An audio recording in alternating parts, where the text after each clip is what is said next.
warahmatullahi wabarakatuh. Assalamualaikum warahmatullahi wabarakatuh. Yang terhormat Ketua Tim Pengabdian Bapak Dr. Andes Jainuddin MPD, yang terhormat Ketua Koordinator Program Studi Pendidikan IPA Bapak Abdul Salam MPD, yang terhormat Ketua MGMP IPA Kabupaten Bertokuala Bapak Mujiman Hendri Wijaya MPD, yang terhormat Kabid GTK Dinas Pendidikan Kabupaten Bertokuala Bapak Lulut Widianto MPD SPD MM. Alhamdulillah, pada kesempatan kali ini kita bertemu pada acara pengabdian masyarakat. Bapak dan Ibu yang saya hormati, izinkan saya selaku pembawa acara membacakan susunan acara pada hari ini. Yang pertama yaitu yang kedua mendengarkan lagu Indonesia Raya, yang ketiga sambutan oleh Ketua Tim Pengabdian, yang keempat sambutan oleh Koordinator Program Studi Pendidikan IPA, yang kelima sambutan Ketua MGMP IPA Kabupaten Beritokuala, yang keenam sambutan oleh Kabid GTK Dinas Pendidikan Kabupaten Beritokuala, yang ketujuh pembacaan doa, kedelapan foto bersama, kesembilan penyampaian materi R&D, yang kesepuluh sesi tanya jawab, dan yang terakhir penutup. Untuk memasuki acara pertama yaitu pembukaan, marilah kita membuka acara ini dengan membaca basmalah. Acara yang kedua yaitu mendengarkan lagu Indonesia Raya. Kepada tim panitia dipersilakan.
Oke, langsung saja acara yang ketiga yaitu sambutan. Sambutan pertama akan disampaikan oleh Ketua Tim Pengabdian kepada Bapak Dr. Andes Jainuddin MPD. Kami persilakan. Terima kasih, moderator. Bismillahirrahmanirrahim. Assalamualaikum warahmatullahi wabarakatuh. Waalaikumsalam warahmatullahi wabarakatuh. Yang saya hormati Bapak Kabid apa tadi Pak? Pembinaan GTK, Pak. Pembinaan GTK ya. Bapak Lulut yang saya hormati. Yang saya hormati Bapak Ketua MGMP IPA Kabupaten Batola, Bapak Mujiman. Kemudian Bapak pengawas Pak Haji Sukatno. Alhamdulillah. Bapak Ibu yang saya hormati, peserta MGMP. Dan yang tidak lupa kami hormati adalah Bapak Koordinator Prodi kami, Bapak Abdul Salam MMPD. Dan anggota pengabdi, Bapak Surya. Itu semua. Kita ini sama-sama profesi sebagai pendidik. Alhamdulillah, puji syukur alhamdulillah, kita panjatkan kehadirat Allah Subhanahu wa taala karena atas limpahan rahmat dan taufik-Nya sehingga kita bisa bersatu meskipun melalui dunia maya. Tetapi mudah-mudahan ini tidak mengurangi silaturahim di antara kita. Bapak Ibu yang saya hormati, adapun tema pengabdian kali ini merupakan lanjutan pengabdian tahun lalu, yaitu pendampingan kolaborasi riset di lingkungan lahan basah untuk meningkatkan kompetensi profesionalisme guru. Jadi terutama di MGMP Kabupaten Batola. Nah, tentu dalam hal ini saya atas nama Ketua Tim ucapkan terima kasih yang kesediaan Bapak cara kolaborasi antara pihak perguruan tinggi dengan pihak dan kebudayaan di Kabupaten Batola. Kemudian kami juga atas nama tim mengucapkan permohonan maaf jika selama pengurusan kita mulai dari awal sampai saat ini dan juga sampai selesai kegiatan ini terdapat hal-hal yang kurang berkenan, kami mohon maaf. Nah, mudah-mudahan kegiatan kita ini dapat memberikan manfaat baik secara akademik maupun non-akademik, terutama yang sifatnya silaturahim di antara kita. Karena ada rencana nanti juga akan kita ketemu secara daring. Mudah-mudahan Bapak Ketua MGMP dan Pak Katno bisa memfasilitasi nanti kita bertemu secara daring. Kalau tidak salah itu hari Sabtu ya, hari Sabtu. Luring ya Pak? Ya luring ya, mohon maaf luring. Baik Bapak Ibu, sekali lagi saya mengucapkan terima kasih yang sebesar-besarnya atas kesediaan Bapak Ibu menerima kami lagi yang keempat kalinya. Kalau tidak salah 4 kali sudah di Kabupaten Batola. Mudah-mudahan itu memberi manfaat bagi kedua belah pihak. Lagi mohon maaf jika sekiranya ada hal-hal yang kurang berkenan. Saya kira mudah-mudahan kegiatan kita ini bernilai ibadah di sisi Allah sehingga kita pun bisa melaksanakannya dengan baik dan tulus ikhlas demi kebaikan kita bersama. Saya kira cukup dari saya. Mudah-mudahan kegiatan ini bisa berjalan dengan lancar. Amin. Bila hidayah. Assalamualaikum warahmatullahi wabarakatuh. Waalaikumsalam warahmatullahi wabarakatuh. Demikian sambutan dari Ketua Tim Pengabdian. Kami ucapkan terima kasih atas sambutannya, Pak. Selanjutnya, sambutan yang kedua dari Bapak Koordinator Fisika kepada Bapak Abdul Salam MPD, dipersilakan. Terima kasih banyak MC. Bismillahirrahmanirrahim. Assalamualaikum warahmatullahi wabarakatuh. Waalaikumsalam warahmatullahi wabarakatuh. Alhamdulillah, syukurillah. Pertama-tama marilah kita kembali menjadikan puji dan syukur kita kepada Allah Subhanahu wa taala atas segala limpahan rahmat dan karunia-Nya sehingga pada kesempatan siang ini kita masih diberikan nikmat kesempatan untuk bersama-sama melaksanakan acara pembukaan kegiatan pengabdian masyarakat yang rencananya oleh tim pengabdian akan dilaksanakan beberapa kali dan hari ini adalah hari pertama untuk kegiatan tersebut ya. Salawat dan salam semoga selalu tercurah buat dunia kita Nabi besar Muhammad SAW. Yang kami hormati Bapak Kabid Pembinaan GTK Dinas Pendidikan Kabupaten Barito Kuala, Bapak Lulut Widianto Putro SPD MM. Yang kami hormati Bapak Ketua MGMP IPA Kabupaten Batola, Bapak Mujiman Henry Wijaya MPD. Yang kami hormati tim pengabdian dari Prodi Pendidikan Fisika seluruhnya yang dimotori oleh Bapak Detrandes Zainuddin MPD, Bapak Ibu anggota MGMP IPA Kabupaten Barito Kuala yang berhadir hari ini yang sekaligus menjadi mitra kegiatan MGMP. Sebuah kesyukuran bagi kami di Program Studi Pendidikan Fisika bahwa sebagaimana tadi diungkapkan Pak Zainuddin, ini adalah kegiatan keempat kalinya kerjasama antara tim pengabdian dari Prodi Pendidikan Fisika dengan MGMP IPA Kabupaten Barito Kuala. Kita berharap bahwa kegiatan ini betul-betul bisa membawa manfaat buat Bapak Ibu, sekaligus juga bertukar pengalaman tentunya ya, karena tim pengabdian itu kan juga sama-sama kita pendidik ya, jadi mungkin tidak seluruhnya nanti informasi itu hanya dari tim, tapi juga dari Bapak Ibu sekalian. Tentu kita harapkan bisa sharing sehingga pengalaman itu menjadi bertambah lebih baik, dan atmosfer akademik ya yang ada di pembelajaran IPA khususnya di Batola dan pembelajaran yang ada di ULM juga kita harapkan bisa lebih baik lagi. Alhamdulillah Bapak Ibu, kami sampaikan bahwa untuk tahun ini program studi pendidikan fisika itu akan melaksanakan kegiatan pengabdian di 4 kabupaten insya Allah. Ya, jadi kegiatan hari ini untuk Batola dimotori oleh Pak Zainuddin, kemudian kalau saya tidak salah Pak Dr. Siyutno juga akan mengadakan kegiatan pengabdian di Hulu Sungai Selatan ya.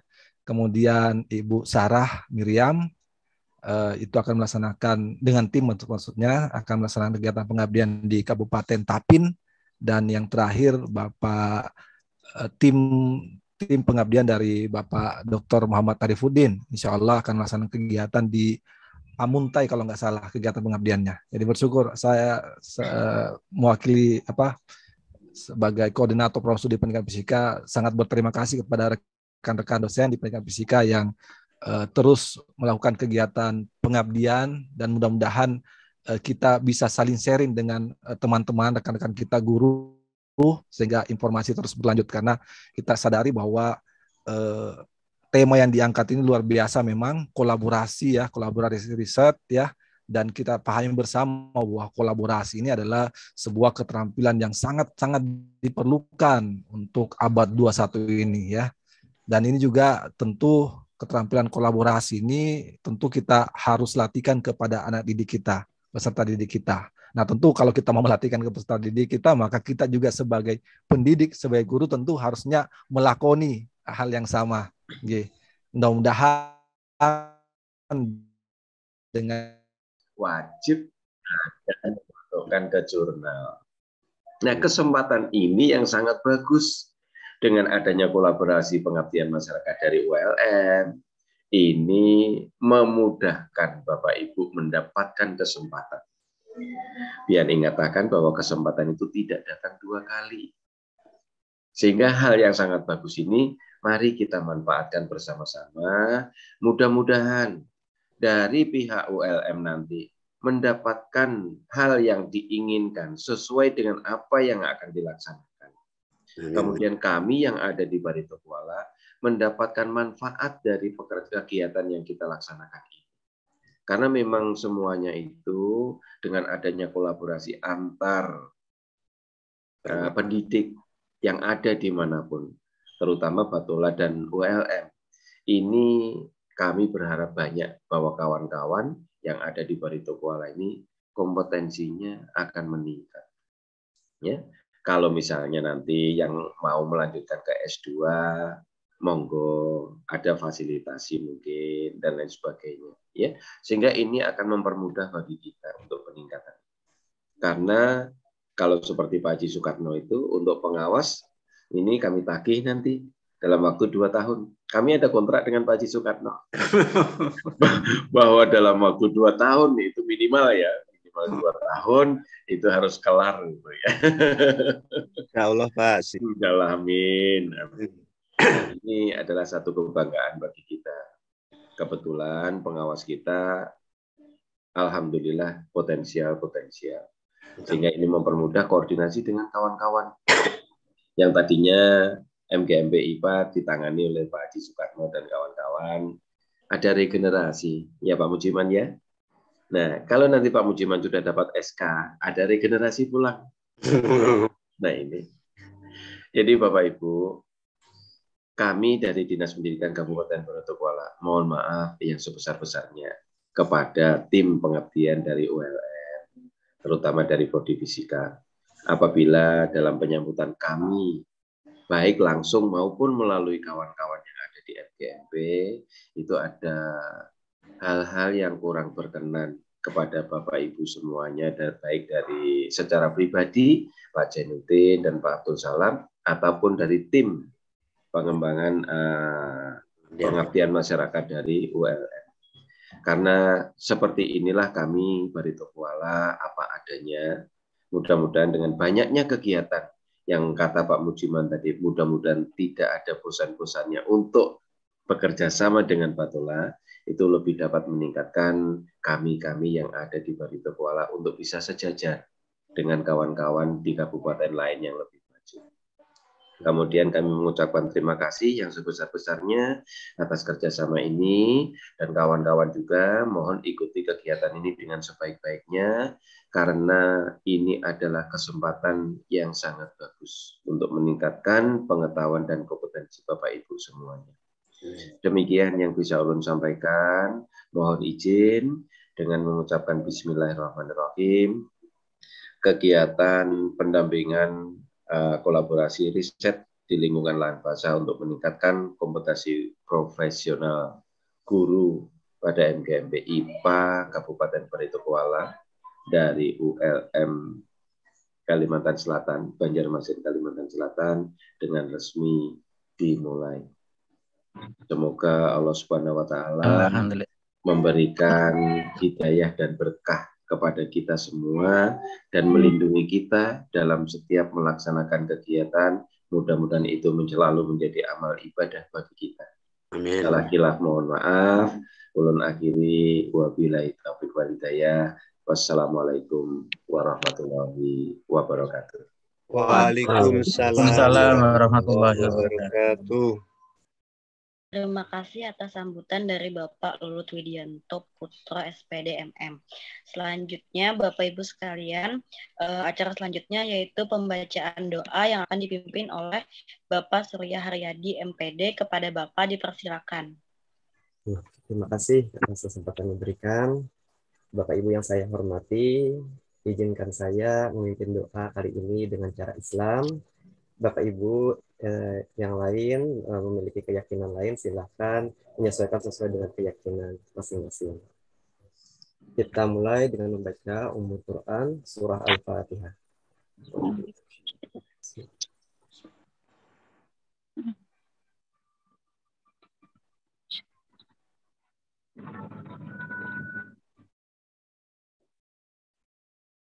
Bismillahirrahmanirrahim. Alhamdulillahirabbil alamin. Hamdan yuafi ni'mahu, ya Rabbana walakal hamdu, walakal syukru. Allahumma sholli ala Muhammadin fil awwalina wal akhirin. Allahumma ya Allah, ya Rabbana ya Karim. Jadikanlah acara ini sebagai majelis ilmu yang bermanfaat ya Allah, yang membuahkan hasil bermanfaat bagi masyarakat tentunya dan bagi pendidik sekaligus juga peserta didik kami. Ya Allah, mudahan majelis ilmu ini semakin bisa meningkatkan kompetensi dan kolaborasi khususnya guru-guru yang tergabung dalam MGMP IPA Kabupaten Barito Kuala. Mudah-mudahan kedepannya ini terus menjadi silaturahmi dan membina kerjasama yang baik untuk kita semua. Iyyaka na'budu wa iyyaka nasta'in. Rabbana taqabbal minna innaka antas samiul alim wa tub 'alaina innaka antat tawwabur rahim. Amin ya Allah ya rabbal alamin. Wassalamualaikum warahmatullahi wabarakatuh. Waalaikumsalam warahmatullahi wabarakatuh. Terima kasih Bapak atas pimpinan pembacaan doanya. Selanjutnya yaitu sesi foto bersama. Kepada panitia dipersilakan. Terima kasih. Saya kembalikan ke pembawa acara. Oke, terima kasih. Acara selanjutnya yaitu penyampaian materi R&D kepada Bapak Dr. Andes Jainuddin MPD dan Bapak Surya Haryadi MPD dipersilakan. Sudah kelihatan Pak PPT-nya? Sudah Pak. Oke, sudah Pak. Oh ya, baik. Terima kasih.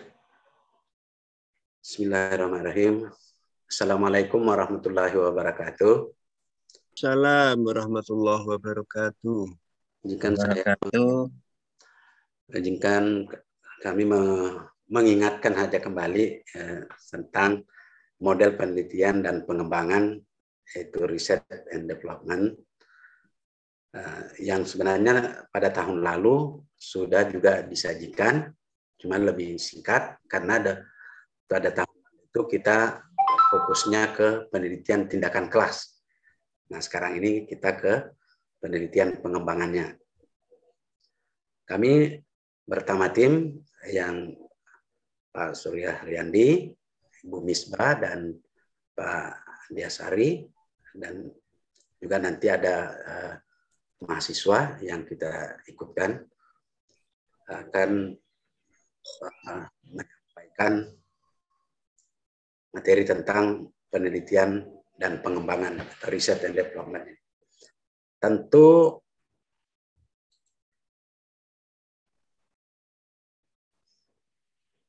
kalau tahun lalu kita fokusnya ke PTK, tapi meskipun demikian, kalau semester ini ada juga PTK, silakan aja Pak diteruskan PTK-nya itu. Nah, di samping bisa juga mengembangkan penelitian pengembangan.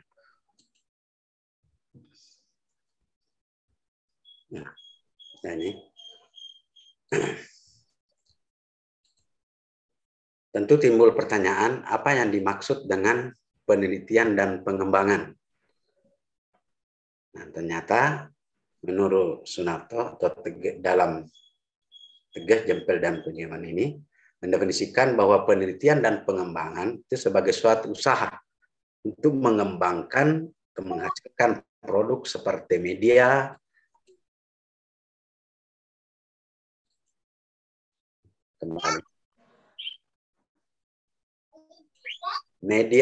alat, materi ajar, ataupun strategi pembelajaran. Jadi bisa yang dikembangkan itu bisa media, bisa alat, bisa materi ajar, ataupun strategi pembelajaran. Nah, penelitian ini tidak ditujukan untuk menguji suatu teori, tetapi melainkan sebagai solusi inovatif dari masalah-masalah yang terdapat di kelas maupun di laboratorium. Jadi kalau misalnya dilihat, oh ini belum ada perangkat LKS-nya, misalnya, bagaimana membuat LKS yang bisa menimbulkan hasil belajar yang optimal.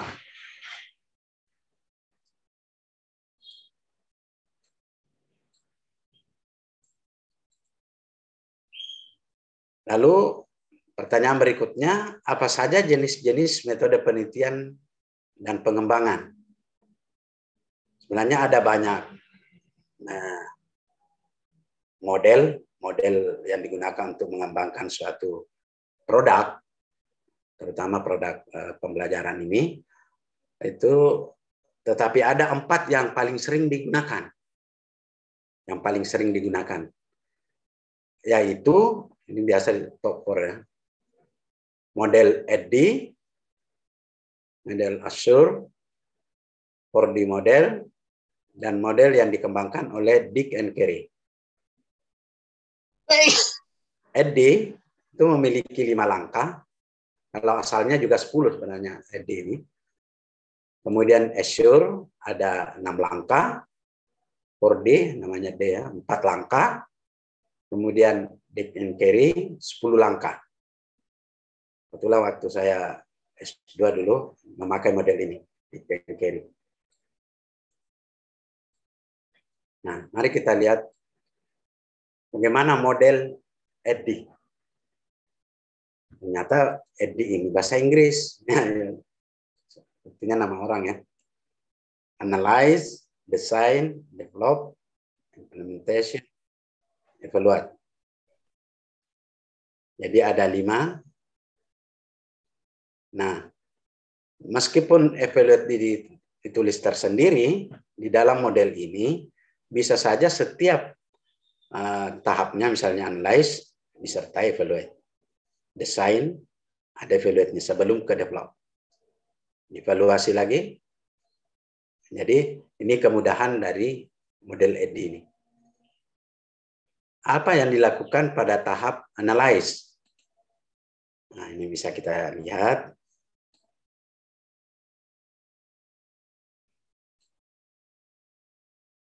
Analisis pada fase ini peneliti mengidentifikasi penyebab dari kesenjangan dalam pembelajaran. Misalnya kita menulis tujuan, siswa dapat menganalisis bagian-bagian dari bunga. Tapi kok tidak berhasil ini? Berarti ada masalah ini. Perlu dianalisis sebabnya. Nah, jadi analisis masalah yang ada dalam kelas subjek penelitian. Tentu terutama dari segi tujuan dulu kita lihat. Kalau dulu istilah dulu tujuan, kompetensi. Kemudian analisis standar kompetensi dan kompetensi dasar. Jadi yang sudah ada standar biasanya dikeluarkan dari sekarang ini apa namanya sekarang Pak Haji? Kata yang Departemen Pendidikan juga ya Pak ya. Kan berubah lagi, berpisah sudah dengan Menristek ya. Capaian pembelajaran Pak, kompetensi dasar, kompetensi ya. Jadi tetap kita analisis dulu ini, kemudian analisis karakteristik materi. Materi dianalisis. Dalam menganalisis materi yang diperhatikan itu kompetensi apa yang diperlukan supaya materi itu bisa dikuasai, dipahami, dan bisa diterapkan. Kompetensi apa? Tentu berdasarkan analisis kompetensi sebelumnya. Kemudian analisis karakteristik peserta didik. Analisis karakteristik peserta didik ini juga dilakukan untuk mengetahui misalnya dia di level mana tingkat kognitifnya menurut teori perkembangan kognitif. Misalnya gitu. Atau di tes pada umumnya mereka di peserta didik itu sudah mampu berpikir abstrak atau belum misalnya. Di sini dianalisis. Kemudian analisis terhadap sumber daya yang memungkinkan penyelesaian masalah. Mungkin perlu dianalisis sumber daya misalnya apakah sudah ada LKS, sudah ada materi ajar. Kalau sudah ada, apakah sudah bisa mendukung pencapaian kompetensi? Nah, itu yang dilakukan pada fase analisis ini. Nah, setelah fase analisis, beralih ke fase desain, merancang. Pada fase ini, peneliti membangun tautan untuk mencapai tujuan pembelajaran dengan konten yang akan dihasilkan, isi yang akan dihasilkan. Pada fase ini, peneliti membuat framework, rencana kerja, kerangka, ataupun prototipe, gambaran produk yang akan dihasilkan. Misalnya, mau mengembangkan modul elektronik, atau mau mengembangkan LKS. Karena dinilai LKS belum mendukung pencapaian kompetensi pada berdasarkan hasil analisis tadi, maka dirancanglah di fase kedua ini. Lalu fase keempat, itu develop. D. Fase ini bertujuan mengintegrasikan konten dengan media pendukung serta mengembangkan panduan sistematis dalam pembuatan konten. Pada tahap ini juga perlu dibuat instrumen untuk mengukur kinerja produk. Jadi di samping mengembangkan, misalnya mau mengembangkan tadi LKS, kalau istilah sekarang LKPD ya, LKPD. Nah, maka dikembangkan juga instrumen, misalnya mau dilihat validitasnya, berarti perlu juga dikembangkan instrumen validitas LKPD. Seperti itu. Nah, pada tahap fase keempat itu implementation. Fase ini adalah fase menerapkan produk. Diuji cobakan. Produk yang kita buat, misalnya LKS tadi, diuji cobakan di kelas. Tentu pada saat uji coba kita juga menggunakan instrumen yang sudah kita siapkan. Lalu evaluasi, nah, tahap terakhir. Fase ini terbagi menjadi dua, yakni evaluasi formatif, evaluasi sumatif. Ini untuk hasil belajarnya. Ada sumatif, ada formatif ya, formatif, ada sumatif. Nah, sementara evaluasi sumatif ini berlangsung di akhir uji pelaksanaan penelitian. Tapi kalau formatif itu pada setiap kegiatan, misalnya direncanakan 3 kali pertemuan, berarti setiap pertemuan itu ada formatif. Kemudian tadi di akhir seluruh kegiatan pertemuan dilakukan uji evaluasi sumatif. Data yang diperoleh dari evaluasi sumatif digunakan untuk menghitung efektivitas serta ketercapaian tujuan pembelajaran dan akan merevisi produk yang telah dibuat jika diperlukan. Jadi berkembang terus, namanya pengembangan bisa dilakukan secara berkesinambungan. Berikutnya, model assure. Kalau di mahasiswa, kalau lihat di rata-rata skripsinya itu banyak menggunakan EDDI tadi, lebih fleksibel ya. Model assure itu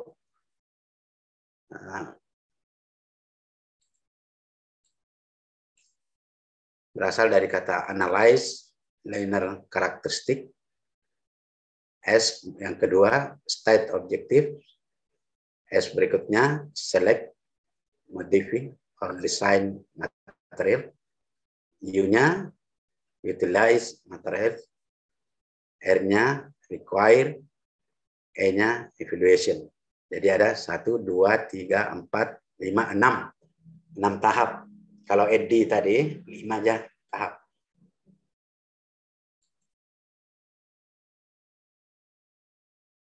Apa yang dilakukan pada saat analyze learner characteristic? Jadi yang dilakukan di sini adalah karakteristik peserta didik analisis dengan mengacu pada sejumlah aspek, yaitu karakteristik umum, bisa dilihat dari demografi, jenis kelamin, status sosial ekonomi, bisa kompetensi yang telah dimiliki peserta didik sebelumnya, dilihat dari aspek kognitif, psikomotor, afektif, atau bisa juga dianalisis dari gaya belajar. Apakah dia kompetitif, partisipan, kolaboratif, menghindar, mandiri, tergantungan. Ini bisa juga diselidiki, gaya belajar. Kemudian state performance objective.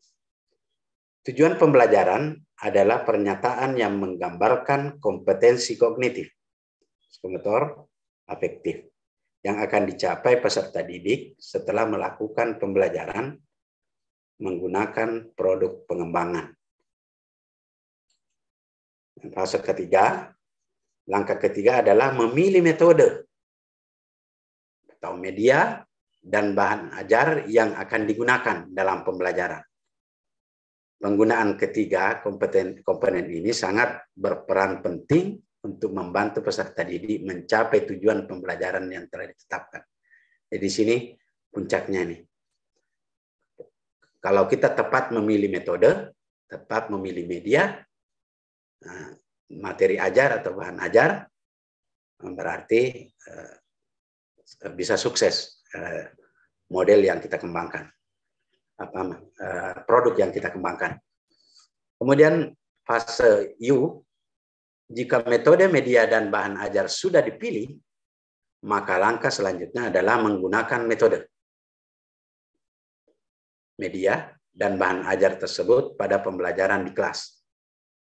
Namun sebelumnya peneliti harus melakukan telaah dan kajian terhadap metode. Maksudnya metode di sini, kalau di pembelajaran tentu metode pembelajaran. Ada model, ada metode, ada pendekatan secara umum. Gitu. Media, bahan ajar yang akan digunakan, baik secara mandiri maupun berdasarkan pendapat pakar. metode, media, dan bahan ajar lalu disimulasikan. Jadi disimulasikan pada kelas terbatas. Bisa saja siswanya berperan sebagai siswa adalah teman sejawat. Karena kita mau mendapatkan masukan supaya apa yang kita kembangkan di fase select ini, yaitu di fase U ini, menjadi lebih sempurna. Fase berikutnya adalah requires learner participate. Langkah kelima adalah melibatkan partisipasi mental dan fisik peserta didik secara aktif dengan materi yang sedang dipelajari. Nah, kita menggali dari peserta didik. Kemudian evaluasi. Lalu dari hasil evaluasi itu bisa dilakukan revisi. Langkah terakhir dari Assure ini adalah melakukan evaluasi dan revisi terhadap komponen pembelajaran yang telah ditetapkan. Langkah ini ditujukan untuk menilai efektivitas dan efisiensi komponen pembelajaran yang juga mencakup penilaian ketercapaian hasil belajar peserta didik. Langkah revisi dilakukan pada komponen-komponen pembelajaran yang perlu diperbaiki agar memperoleh hasil yang memuaskan. Nah, ini dua model dulu, Pak. Mungkin sampai di sini dulu. Ada yang bagaimana ini? Moderator, apa lanjut atau tanya jawab dulu? Bisa dilanjut dulu, Pak. Dulu. Ya, baik. Ini.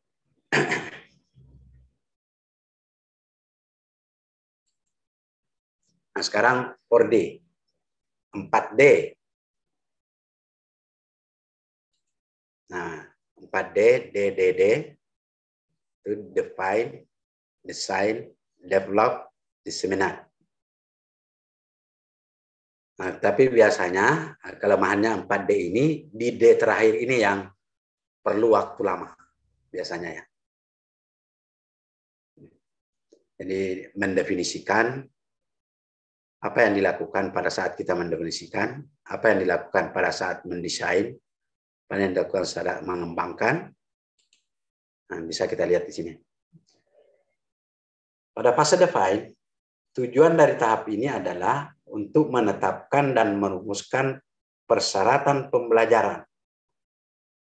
Fase ini hampir sama dengan tahap analyze pada model pengembangan EDDI. Define. Kalau di EDDI, analyze. Ini hampir sama. Meliputi front end analyze, layer analyze, task analyze, dan konsep analyze yang ada di EDDI tadi ya, EDDI. Dan specific interaction objective. Jadi ini bisa didefinisikan dulu, baru dianalisis, diurai kira-kira apa yang mempengaruhi dari setiap komponen itu. Kemudian sebentar Pak, mohon maaf Bapak Jainuddin. Silakan Bu. Ini materi recordingnya ternyata yang menyampaikan Bapak Yandi Pak. Yang ini yang 4D. Ini Pak. Silakan. Ya, saya stop dulu ya.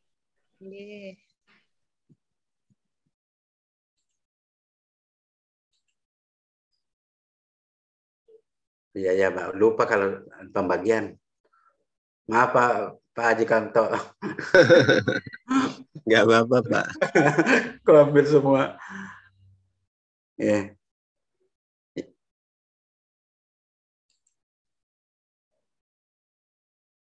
Berarti saya stop dulu ya. Pak Yandi, ada PPT? Iya, ada Bapak. Yes. Mohon izin Bapak Ibu saya share screen.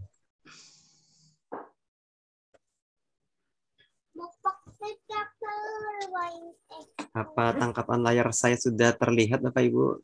Ya sudah. Sudah Pak. Jelas Pak, cukup jelas. Melanjutkan dari materi Bapak Zainuddin MPD, model 4D, ya ini model pengembangan. Jadi Bapak Ibu mengingatkan kembali dan menyegarkan kembali. Jadi model pengembangan ini analoginya kayak produsen produsen produk yang sudah kita temui dalam kehidupan sehari-hari, misal produsen smartphone, HP Bapak Ibu. Nah, jadi produsen ini sebelum meluncurkan seri terbaru, merek terbaru, mereka otomatis harus melalui suatu research and development atau penelitian pengembangan, tentunya untuk menganalisis kebutuhan konsumen yang berikutnya ini apa saja, dan juga untuk meriset pasar. Nah, jadi kita ini mirip seperti itu, Bapak Ibu. Penelitian pengembangan dalam dunia pendidikan tidak jauh berbeda seperti penelitian pengembangan yang dilakukan oleh produsen-produsen produk di luar sana. Produsen mobil, sebelum mengeluarkan seri terbaru, tentunya mereka meriset pasar dulu. Tahapan-tahapan pengembangan yang dilakukan. Sama kita seperti itu juga, namun produk yang kita kembangkan sebagai pendidik tentunya berbeda. Nah, nanti insya Allah kita bahas sama-sama lebih jauh ke dalamnya. Ini model berikutnya yaitu 4D, yaitu sudah disampaikan Bapak tadi, terdiri dari define, design, develop, disseminate. Nah, model ini ada 4 langkah. Kayaknya ini lebih pendek, paling pendek dibandingkan model-model yang lain. Tetapi setiap model juga tentunya punya bukan kelebihan kekurangannya, punya kesulitannya tersendiri. Nah, di mana nanti kesulitannya yang kita coba lihat dari tahap define dulu. Nah, tujuan di tahap define ini Bapak Ibu mendefinisikan atau menetapkan, merumuskan persyaratan pembelajaran. Fasenya hampir sama dengan tahapan analisis pada model pengembangan seperti yang disampaikan Bapak Jainuddin tadi. Nah, secara spesifik bisa kita sebutkan analisis pada tahap define ini meliputi analisis kebutuhan siswa kita butuhnya apa nih? Atau boleh tidak siswa kita, sekolah kita butuhnya apa? Atau kelas kita butuhnya apa? Jadi di analisis kebutuhan ini biasanya berupa angket. Angketnya bisa dibuat tertutup, bisa dibuat terbuka, intinya menggali kebutuhan baik itu siswa ataupun sejawat kita atau sekolah kita. Kemudian analisis yang berikutnya bisa meliputi analisis karakteristik siswa. Karakteristik siswa antara kelas yang satu, tentunya Bapak Ibu paling mengetahui nih, antara kelas yang A, kelas yang B tentunya berbeda-beda ya Bapak Ibu. Ada yang motivasinya tinggi, ada yang karakteristiknya tadi mengikuti kurva distribusi normal. Nah, ada juga yang macam-macam tadi karakteristiknya. Nah, di sini kita perlu analisis. Kemudian, apalagi di tahap define, kita bisa juga melakukan analisis karakteristik materi ajar kita. Materi biologi, materi IPA, materi fisika, tentunya memiliki karakternya masing-masing. Antara materi yang satu tidak bisa digunakan model pembelajaran yang sama dengan materi yang lain. Ada materi yang cocoknya diajarkan dengan pengajaran langsung ya Bapak Ibu. Ada yang cocok dengan model kooperatif. Ada yang cocok di laboratorium. Oh, ini cocok di kelas. Makanya kita coba di tahap define ini kita analisis materi apa yang akan diangkat nanti.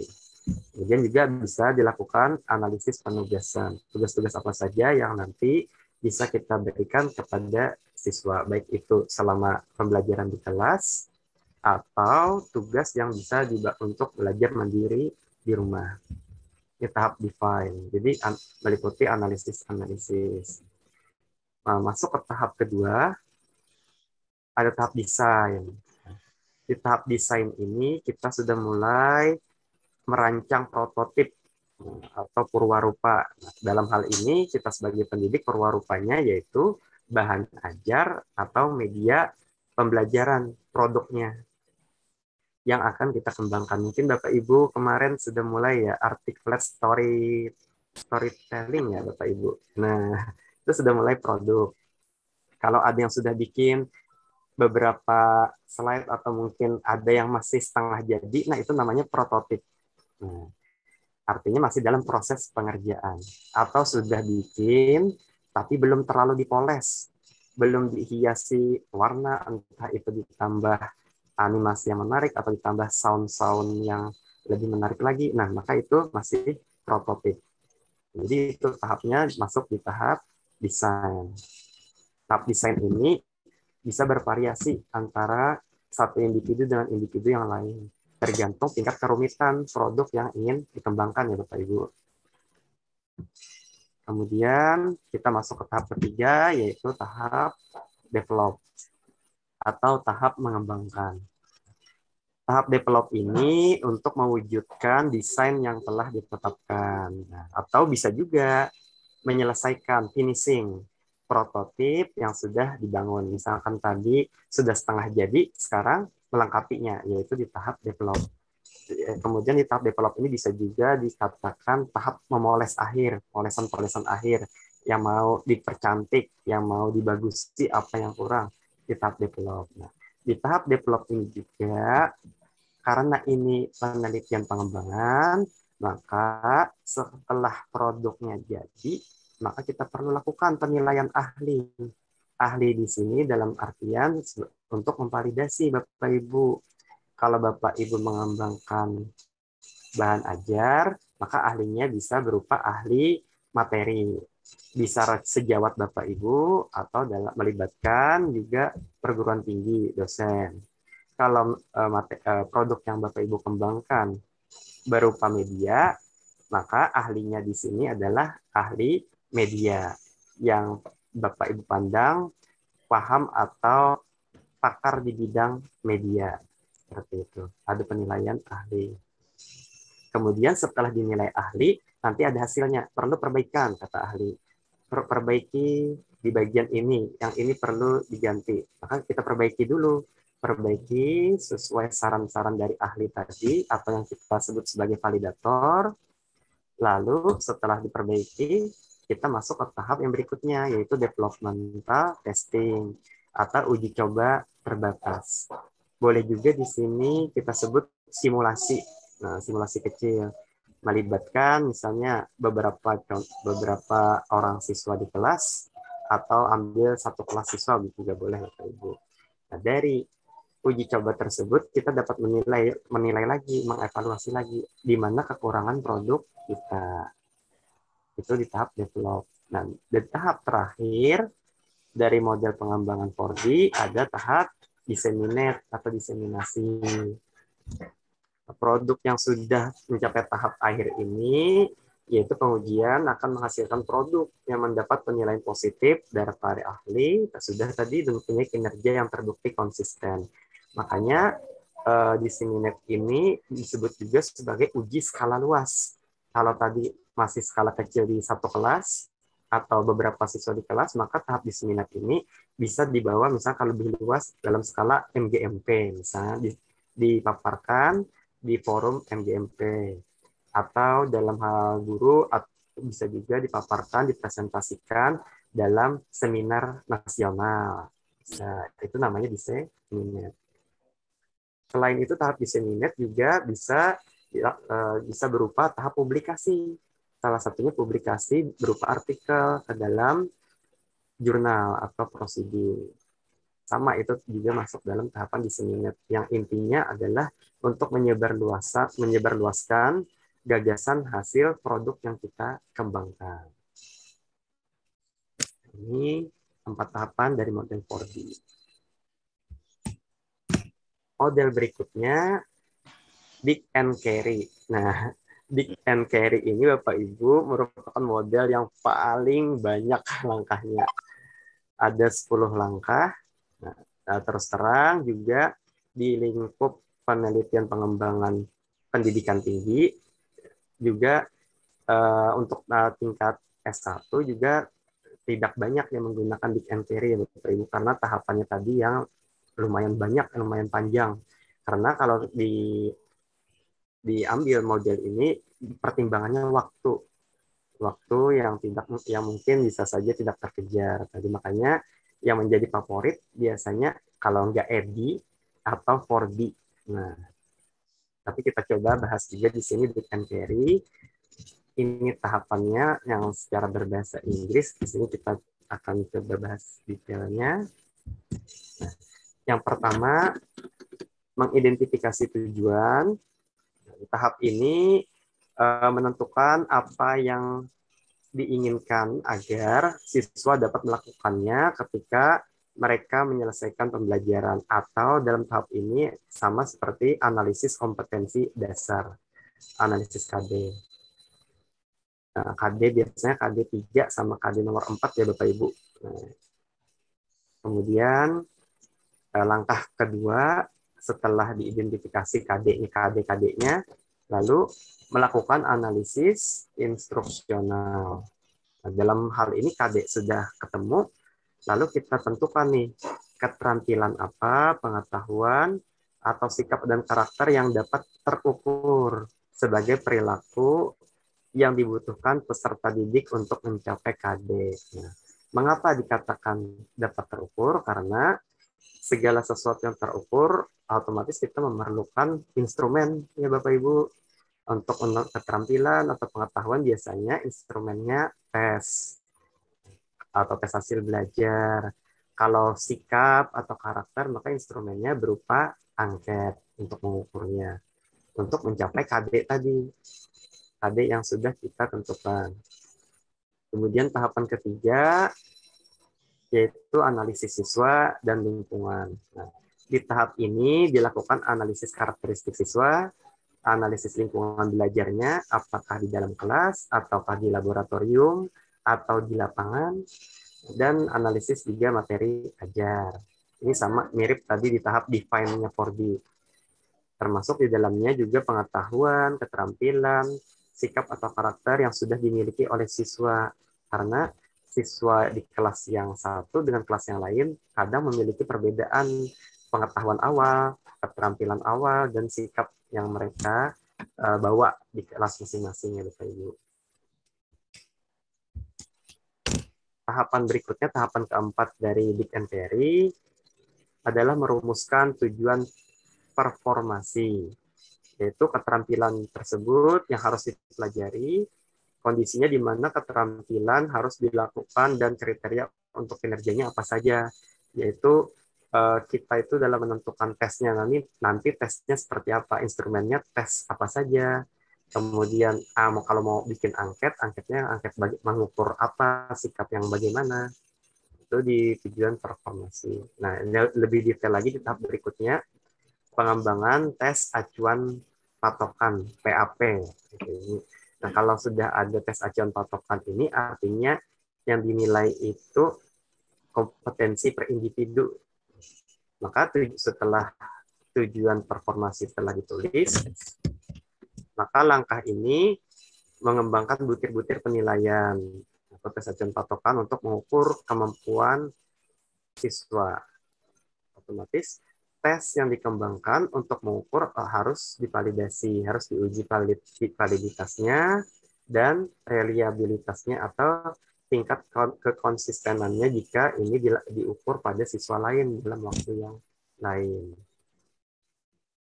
Kemudian tahapan berikutnya di Dick and Terry ada pengembangan strategi instruksional, di mana tahapan ini menekankan komponen untuk mengembangkan cara belajar siswa, termasuk aktivitas, misalnya ada apersepsi, aktivitas inti, aktivitas partisipasi siswa, partisipasi guru, penilaiannya apa saja. Nah, ini sama persis seperti yang tertuang dalam RPP. Jadi sebenarnya di Dick and Terry ini sudah sering juga dilakukan guru-guru, karena sudah tertuang dalam RPP.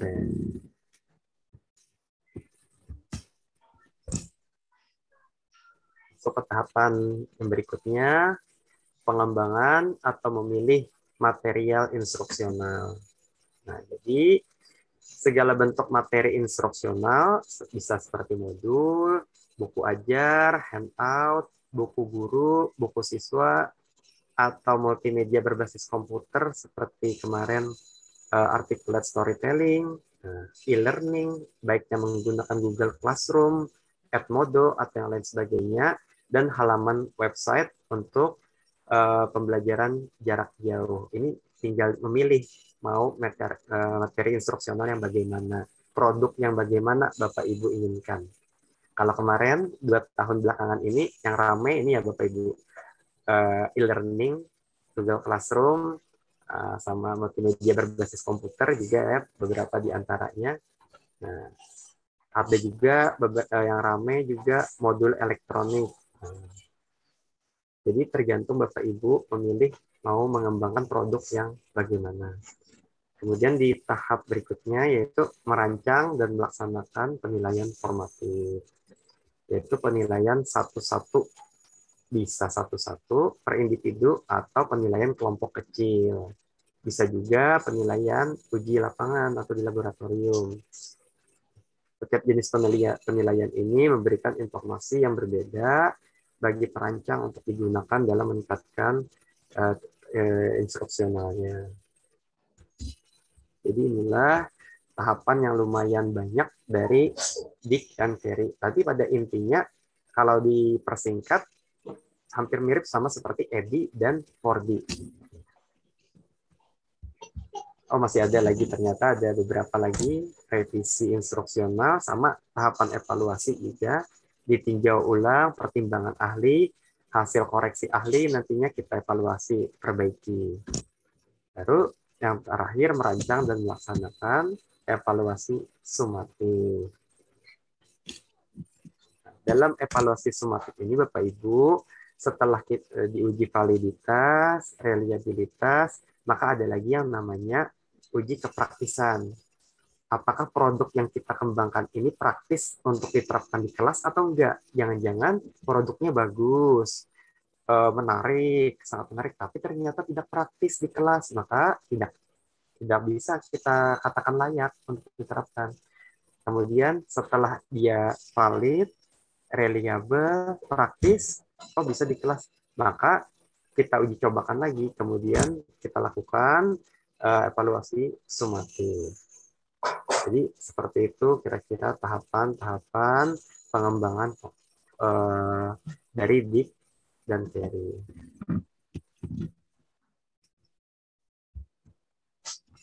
Masuk ke materi berikutnya, yaitu materi kelayakan produk. Tadi kita sudah membahas model pengembangan, maka setelah kita mengembangkan suatu produk, maka ada yang disebut layak atau tidak nih produk kita ini. Nah, untuk menjawab pertanyaan layak atau tidak layak, maka ada 3 hal yang perlu ditinjau. Yang pertama, validitasnya, valid atau tidak valid nih. Kemudian kepraktisannya tadi, yang saya ulas tadi, praktis atau tidak di kelas, jangan-jangan bagus, valid, tapi tidak praktis, maka belum layak juga. Kemudian yang ketiga, efektivitas. Efektif enggak untuk meningkatkan hasil belajar, misalnya Bapak Ibu. Karena capek-capek ngembangin, bagus, ternyata tidak efektif pas diuji coba, stagnan seperti itu saja. Atau malah membuat siswanya jadinya menurun hasil belajarnya. Maka tidak bisa dikatakan efektif. Maka produk yang kita kembangkan juga tidak bisa dibilang layak. Nah, jadi ini 3 hal ini acuan suatu produk itu bisa dikatakan layak atau tidak, harus memenuhi valid, praktis, dan efektif. Untuk validitas, Bapak Ibu, nanti biasanya kita ada yang namanya instrumen validitas dibagikan. Nah, acuannya itu tadi seperti kemarin apa yang dipaparkan Bu Misbah sudah disediakan ya Bapak Ibu, rumus-rumusnya tinggal masukin angkanya. Jadi sebenarnya di rumus Excel itu sudah dituliskan rumusnya ini. Jadi tinggal kita cocokkan nanti kategorinya masuk di baik kah, sangat baik, atau cukup baik. Nah, biasanya untuk yang dinyatakan validitas yang baik itu untuk yang layak dinyatakan validitasnya minimal baik. Itu di nomor 2 ini tentangnya Bapak Ibu. Penilaian dari validator yang ahli materi atau ahli media tadi, setidaknya dia berada di rentang 2,8 sampai 3,4 kalau kita sudah hitung menggunakan Excel yang sudah diberi rumus. Kalau sudah masuk kategori baik, maka artinya sudah lolos yang pertama, validitas. Tujuan validitas ini untuk membuktikan apakah benar yang produk kita kembangkan tadi untuk mengukur yang itu, yang mau diukur. Jangan sampai kita mengembangkan, misalnya ya Bapak Ibu, mengembangkan soal, katakanlah untuk mengukur kemampuan pemecahan masalah siswa. Ternyata pas diuji validitas tidak valid karena soal yang dikembangkan justru cuma hanya mengukur pemahaman konsep. Nah, artinya tidak pas antara yang ingin dituju dengan alat ukurnya. Maka validitas ini mencocokkan nih apa yang ingin diukur dengan alat ukurnya. Kemudian masuk ke kriteria kelayakan yang kedua, yaitu uji kepraktisan. Uji kepraktisan ini melalui proses simulasi atau uji coba kecil yang tadi saya paparkan, bisa beberapa orang siswa saja atau boleh diambil satu kelas uji coba. Kepraktisan sendiri Bapak Ibu bisa di uji coba skala kecil kayak seperti itu dinilai dari keterlaksanaan RPP. Bila RPP terlaksana sesuai waktu pembelajaran, maka itu bisa dikatakan praktis. Itu yang penilaian pertama. Tapi ada juga yang menilai kepraktisan berdasarkan respon siswa. Ketika siswa sudah diajar menggunakan produk, diminta mengisi angket respon. Nah, di angket respon itu nanti dianalisis menggunakan rumus yang ada di Excel, dan ternyata kita bandingkan. Bila kategorinya minimal praktis, maka bisa dikatakan praktis. Jadi ada dua. Bisa dilihat dari keterlaksanaan RPP atau respon siswa, yang mana tergantung selera Bapak Ibu. Kalau keterlaksanaan RPP yang dilihat, artinya Bapak Ibu meminta bantuan sejawat untuk menjadi observer. Kemudian yang terakhir, kriteria kelayakan yang ketiga, ada yang namanya uji efektivitas. Nah, ini tadi untuk menilai produk kita sudah valid, praktis, efektif nggak nih di kelas. Nah, untuk uji efektivitas ini biasanya kita mengukurnya dari pretest dan post-test. Yang perlu mendapat catatan di sini Bapak Ibu, kadang di uji efektivitas yang menggunakan MGen ini, kadang ada beberapa kasus tertentu MGen-nya dalam kategori sedang. Biasanya kategori sedang ini sudah masuk, kita bisa kita katakan efektif. Tapi ternyata pas setelah Bapak Ibu cek apakah siswanya mencapai KKM, ternyata banyak yang masih di bawah KKM.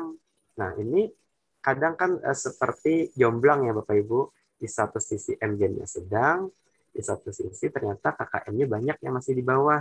Nah, maka oleh karenanya uji efektivitas ini lebih disarankan disandingkan dengan hasil pencapaian KKM siswa. Sehingga apabila KKM-nya juga banyak yang naik di atas KKM, kategorinya minimal sedang, maka bisa kita katakan efektif. Karena kalau kita melihat hanya nilai MGen saja, tapi kita tidak mengindahkan nilai KKM, maka tadi rasa-rasanya ada yang kurang justifikasi kita. Untuk melengkapinya maka harus kita sandingkan. Jadi inilah kriteria kelayakan suatu produk pengembangan. Validitas, kepraktisan, efektivitas. Pasti Bapak Ibu, mohon maaf jika ada salah-salah kata. Saya kembalikan kepada pembawa acara.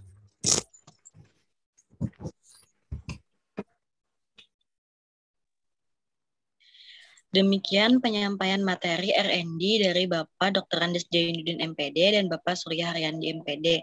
Terima kasih atas penyampaian materinya, Pak. Acara selanjutnya yaitu sesi tanya jawab. Kepada Bapak Ibu sekalian yang ingin bertanya, silakan dinyalakan mic-nya terlebih dahulu. Kemudian jika ingin menyampaikan pertanyaan juga bisa melalui room chat. Kepada Bapak dan Ibu dipersilakan.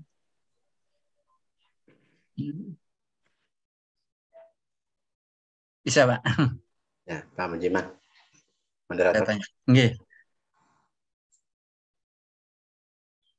Silakan, Pak. Terima kasih, Bapak. Setelah dapat pencerahan dari penjelasan beberapa model R&D tadi, saya menyoroti yang Dick and Carry tadi kan panjang, malah sampai 10 langkah itu.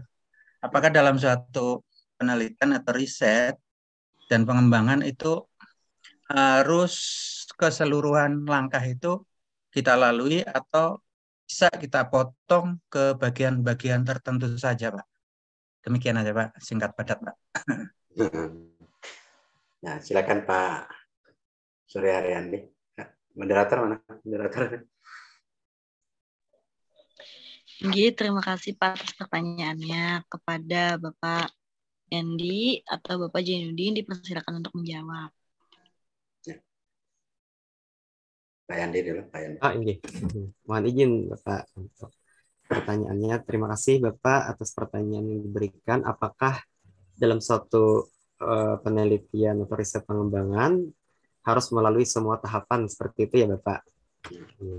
Jadi Bapak karena ini yang Dick and Carry tadi Pak. Oh, Dick and Carry.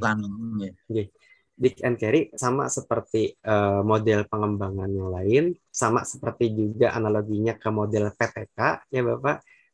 Kalau ada satu tahapan dari model tersebut tidak terlaksana, maka tidak bisa kita sebut penelitian pengembangan yang mengacu model Dick and Carry tersebut berhasil karena ada satu yang tidak terlaksana.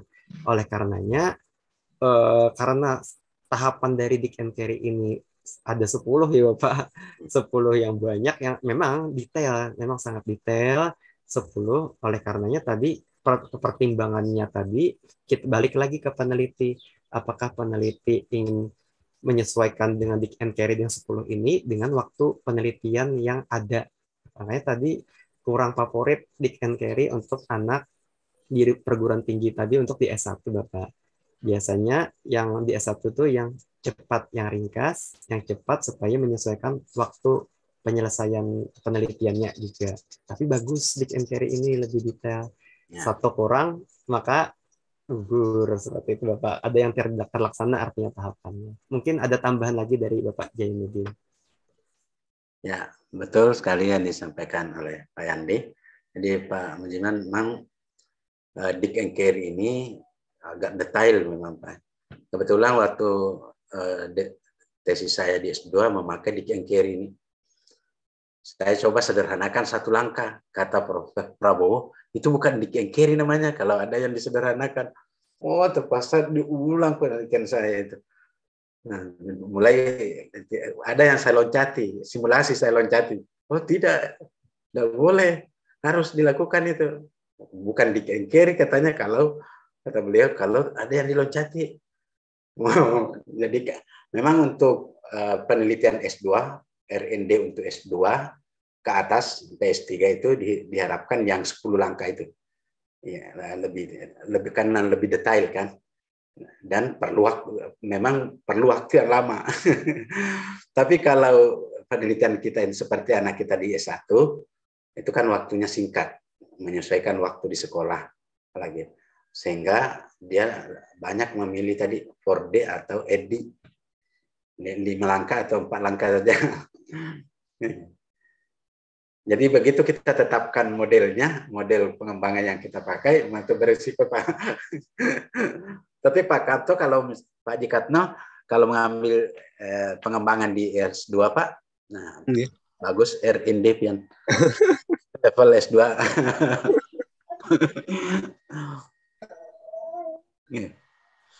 Bagus Pak Mujiman, terima kasih. Terima kasih Pak penjelasannya.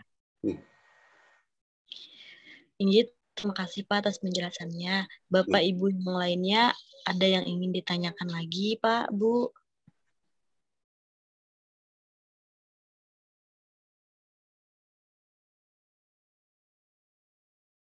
Izin Mbak. Nggih Pak.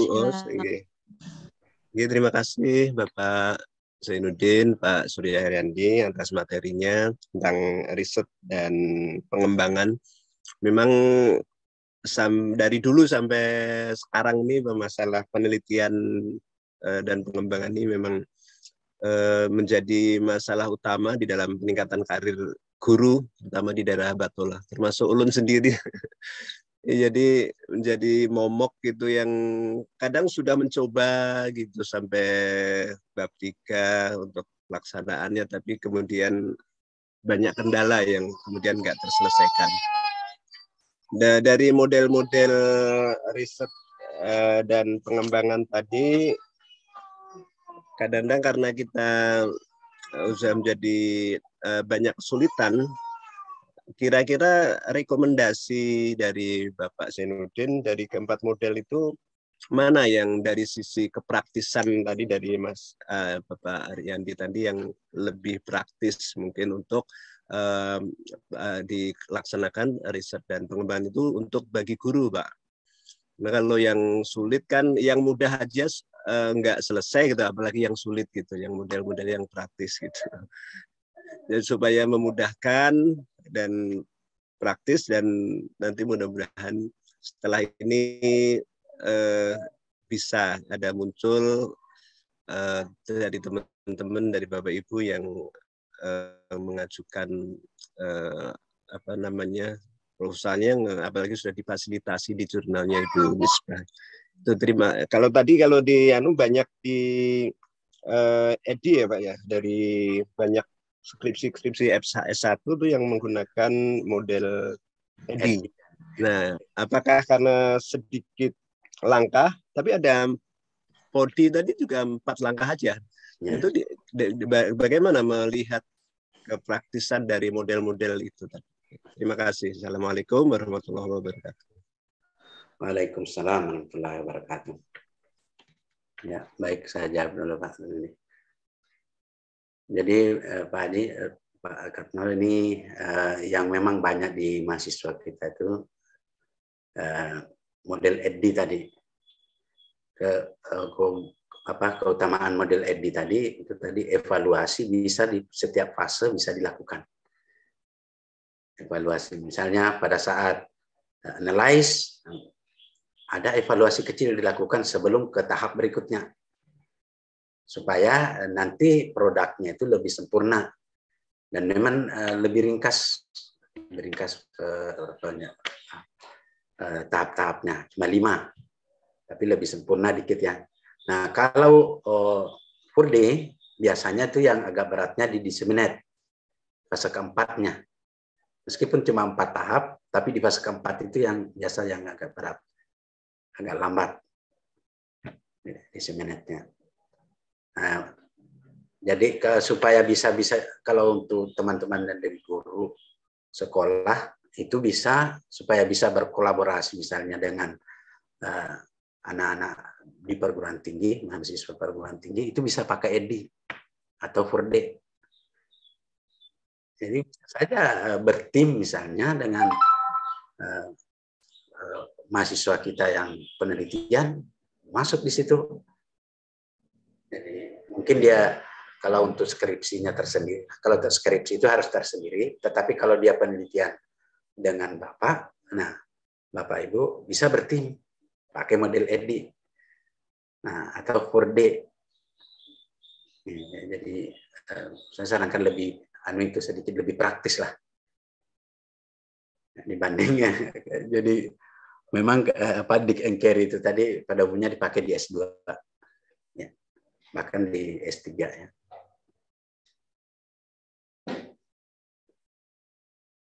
Tapi kalau bisa dilakukan oleh guru lebih bagus lagi karena memang detail itu Pak, 10 langkah itu detail. Tapi karena kesibukan guru juga perlu juga mendapat karena bukan hanya meneliti, mengajar juga ya, mereaksi pekerjaan perlu juga ya dipertimbangkan. Bagus Pak, bagus Pak. Makasih. Mungkin dari Pak Yandi mungkin ada tambahkan. Mohon izin menambahkan sedikit Bapak. Memang benar kata Bapak Zainuddin tadi, tahapan yang biasanya menjadi momok bagi yang menggunakan model 4D di disseminate.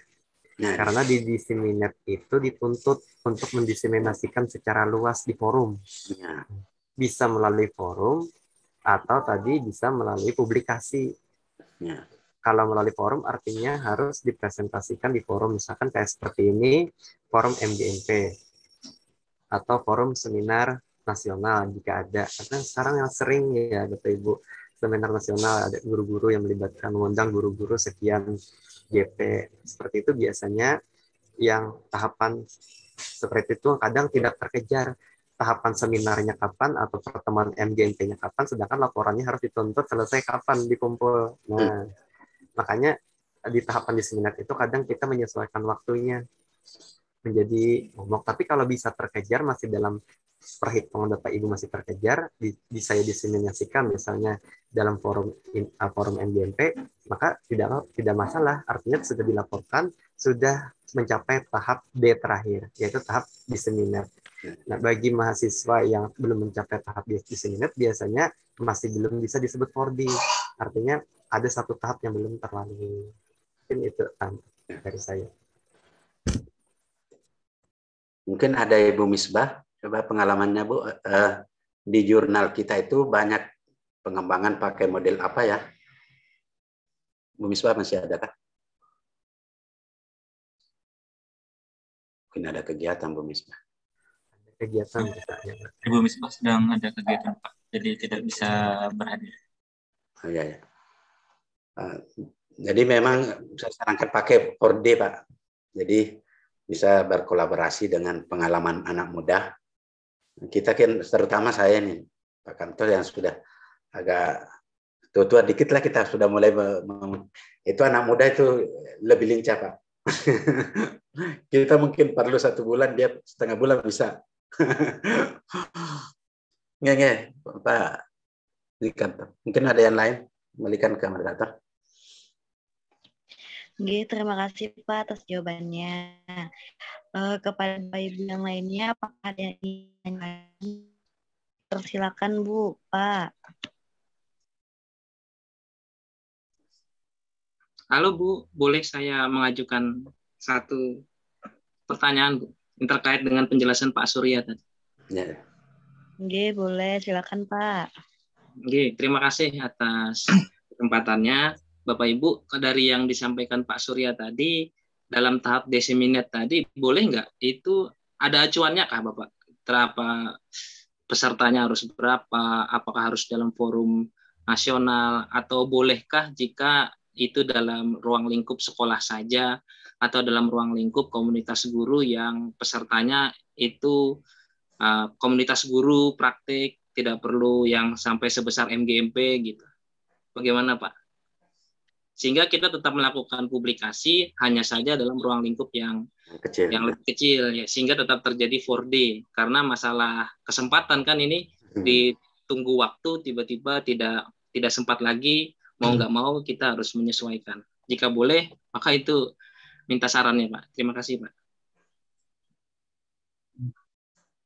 Bapak Ibu, sekedar sebentar malah saya informasikan, Bapak Sidik ini salah satu guru penggerak untuk IPA, Pak. Batola, salah satu. Kita IPA punya guru penggerak. Bapak Sidik ini teman saya SMA, Pak. Wah, mantap ini ketemu. Ya. Satu angkatan saya SMA ini. Makanya ini kami kadang-kadang untuk meneruskan untuk pengurus IPA nanti untuk MGMP ini, yang muda-muda harus siap-siap mengganti yang tua ini. Siap-siap Pak Sidik ya. Siap sama Pak Restu nanti nih. Ya. Muda-muda potensial banyak. Iya. Betul. Oke, mohon izin Bapak Ibu menjawab tadi pertanyaan Bapak Sidik. Sebelumnya tahap disseminate ini tidak ada acuan apakah harus itu skala nasional atau bagaimana. Yang jelas kalau kita mendiseminasikan atau dalam artian di sini menguji cobakan ke skala lebih luas, artinya harus ada unsur audiens yang di luar dari lingkup kita, di luar dari lingkup sekolah maksud saya. Artinya boleh Bapak Sidik misalkan mengundang MGMP, kan MGMP terdiri dari guru-guru di luar satu sekolah, di luar lingkup dari satu. Atau tadi misalkan ada komunitas guru ya. Maaf Pak, suaranya agak kecil Pak Surya. Atau cuma saya ya? Mohon izin. Cek. Iya kecil ya suaranya. Pak Surya yang kecil. Halo, cek. Apa sudah jelas Pak? Ya. Ulangi Pak, dari Pak yang tadi Pak, yang pesertanya. Oke, mohon maaf tadi ada gangguan teknis. Jadi boleh Bapak Ibu kalau diseminasi itu artinya Bapak Ibu harus mencari audiens di luar lingkup kerja Bapak Ibu. Misalkan Bapak Ibu katakanlah di sekolah SMA, katakanlah SMA A, Artinya kalau sudah ada guru, ada unsur audiens di luar SMA itu, maka sudah bisa dikatakan diseminasi. Seperti contohnya forum MGMP, melibatkan guru dari berbagai macam sekolah. Sudah masuk itu diseminasi. Atau juga tadi grup komunitas ya, grup komunitas guru. Kalau komunitas gurunya terdiri dari beberapa sekolah, atau apalagi kalau sudah mencapai beberapa daerah atau yang berbeda kabupaten, maka boleh itu sudah masuk diseminasi. Tidak masalah, itu sudah termasuk. Ya. Itu ya Pak Sidik ya. Lama minimalnya nih, boleh berapa guru Pak? Kalau 3 boleh. Biasanya acuan diseminasi itu Pak, kalau suatu forum tidak ada acuan pasti. Cuman kalau kita melihat yang kalau dikatakan forum itu umumnya kisarannya kayaknya lebih dari 10 ya Bapak. Ya. Seperti itu. Kalau yang formalnya, namun tidak ada acuan pastinya harus berapa diseminasi. Yang jelas ketika itu kita laporkan, ada data asal audiensnya, maka itu sudah bisa mencakup di luar dari lingkup kita. Luar sekolah kita sudah masuk diseminasi. Siap. Ya. Itu, Bapak. Terima kasih Pak Surya. Ya. Pak Sidik. Ya. Alhamdulillah.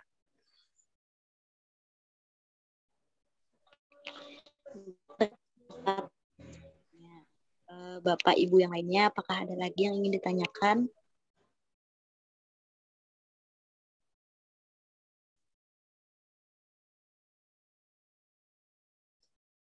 Silakan Pak, Mbak Ada.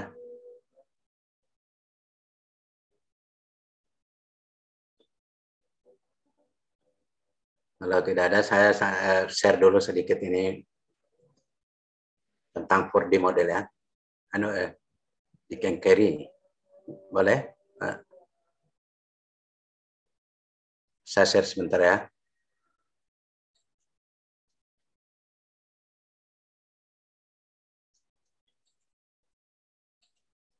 Nah, ini bisa juga di pengembangan ini, Pak. Ini di Kengkeri yang dikembangkan oleh Profesor Ibrahim. Nah, jadi langkah-langkahnya seperti ini, mengidentifikasi tujuan. Ini sudah disederhanakan supaya mudah dipahami. Identifikasi tujuan, analisis perkuliahan, analisis mahasiswa kalau dilakukan di perguruan tinggi. Kalau di sekolah, analisis pembelajaran, sini analisis siswa. Lalu dari hasilnya ini, hasil keduanya analisis ini, barulah dirumuskan tujuan kinerja. Tadi tes acuan patokan, menghasilkan tes acuan patokan. Jadi ada disederhanakan supaya mudah dipahami oleh Profesor Ibrahim. Kemudian sesudah menyusun tes acuan patokan, lalu mengembangkan strategi pembelajaran. Apa yang mau dipakai? Apakah DI, kooperatif, atau PBL, atau yang lainnya. Lalu memilih atau mengembangkan media. Nah, keduanya lagi ini yang disebut pengembangan perangkat. Nah, perangkat yang sudah dikembangkan ini semuanya disebut draft 1. Jadi draft 1. Nah, draft 1 ini harus divalidasi tadi. Melaksanakan validasi.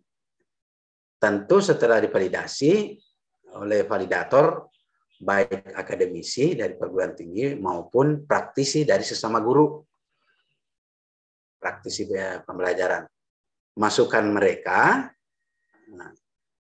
kita gunakan untuk merevisi sehingga muncullah draft 2. Nah, draft 2 kita ini kita uji coba lagi.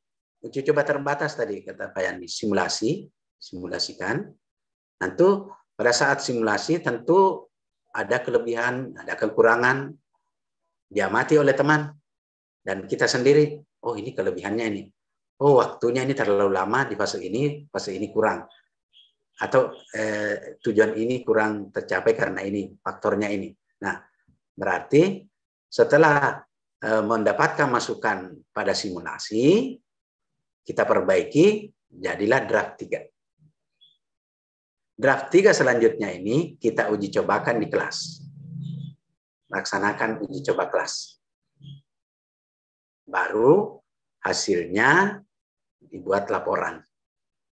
10 juga tahap sebenarnya. Cuma lebih mudah langkahnya. Kalau misalnya ini ada fase ini, ketika perlu direvisi, mungkin model kita kurang tepat, nah, maka perkuliahannya harus dirancang ulang. Oh, ini ternyata tidak cocok dengan DI.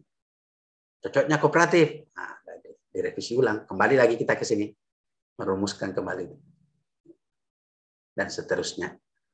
Dan itu fase tahap-tahap pengembangan model Dick and Carey yang disederhanakan oleh Profesor Ibrahim dan Profesor Sparkman.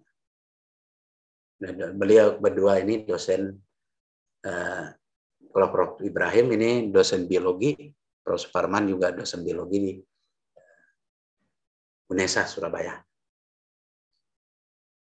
Dan ini banyak dipakai di S2, Pak.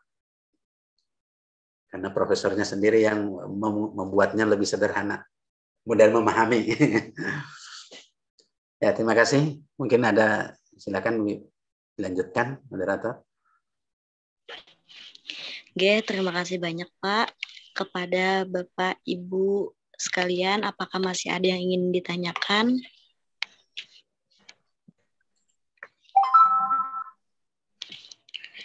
Jika memang tidak ada yang ingin ditanyakan, kita lanjut ke acara selanjutnya, yaitu penutup. Sebelumnya, terima kasih kepada Bapak dan Ibu yang telah berhadir pada kegiatan kita hari ini. Semoga Bapak dan Ibu tetap sehat selalu agar bisa bertemu dan berjumpa pada acara selanjutnya di Rungjum dan kemudian pada acara luring nantinya. Ulun ingin mengingatkan untuk mengisi link presensi dan link angket Bapak Ibu. Mbak, siap. Oke, terima kasih Pak. Saya untuk mengakhiri acara kita pada hari ini, mari kita bersama-sama mengucapkan hamdalah. Alhamdulillah. Alhamdulillah. Saya, Bapak Ibu yang bertugas mengucapkan mohon maaf bila ada salah kata. Wabillahi taufiq wal hidayah. Assalamualaikum warahmatullahi wabarakatuh. Waalaikumsalam warahmatullahi wabarakatuh. Terima kasih.